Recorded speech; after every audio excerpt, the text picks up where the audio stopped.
Hello friend, welcome back to my another video. Today I'm going to talk you about most important sentence what we use regularly in our life, and we will learn the use of used to. So without wasting our time, let's start.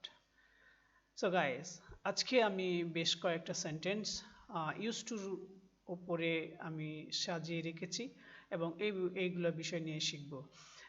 সাধারণত অতীতে কোনো অভ্যাস তো বুঝাইলে বা যে কোনো ধরনের অভ্যাস তো থাকলে বুঝালে আমরা ইউজ টু দিয়ে কথা বলতে পারি। তো কিভাবে আমরা ইউজ টু দিয়ে কথা বলবো বা সেন্টেন্স তৈরি করব আরও বেশি করে, তো ওই বিষয় নিয়ে আমরা শিখব। তো দেরি না করে শুরু করা যাক। আমি বন্ধুদের সাথে ক্রিকেট খেলতাম। I use to play cricket with my friend. আমি বন্ধুদের সাথে ক্রিকেট খেলতাম, আগে খেলতাম এখন খেলি না, এটা অভ্যাস তো বোঝায়। So I use to play cricket with my friend. আমি ভারতীয় মুভি দেখতাম, আগে দেখতাম এখন আর দেখি না। I use to watch Indian movie. আমি রাতে ঘুমাতাম না। I didn't use to sleep at night. সে বেশি কথা বলতো না। She didn't use to talk much. আমি অনলাইনে পড়াতে অভ্যস্ত। I am use to teaching online.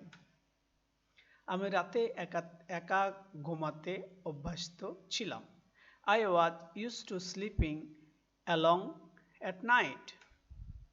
আমি সবজি খেতে অভ্যস্ত না। I am not use to eating vegetable. তো ফ্রেন্ড, এখানে আমি একটা সেন্টেন্স বানিয়ে রেখেছি। এটা কি হবে আমাকে ইংরেজিতে কমেন্ট করে বলবেন। আমি পড়াশোনা করতাম না। আপনারা খুবই দ্রুত কমেন্ট করে আমাকে জানাবেন এটার ইংরেজি কি হবে। আমি সবজি খেতে অভ্যস্ত হব। I will be use to eating vegetable. তো গাইজ, আজকে এই পর্যন্ত। দেখা হবে অন্য কোনো ভিডিওতে।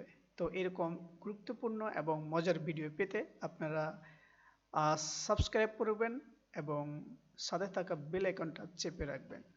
তার সাথে শেয়ার, কমেন্ট, লাইক এগুলো তো করবেনই। তো আজকে এই পর্যন্ত। ধন্যবাদ সকলকে।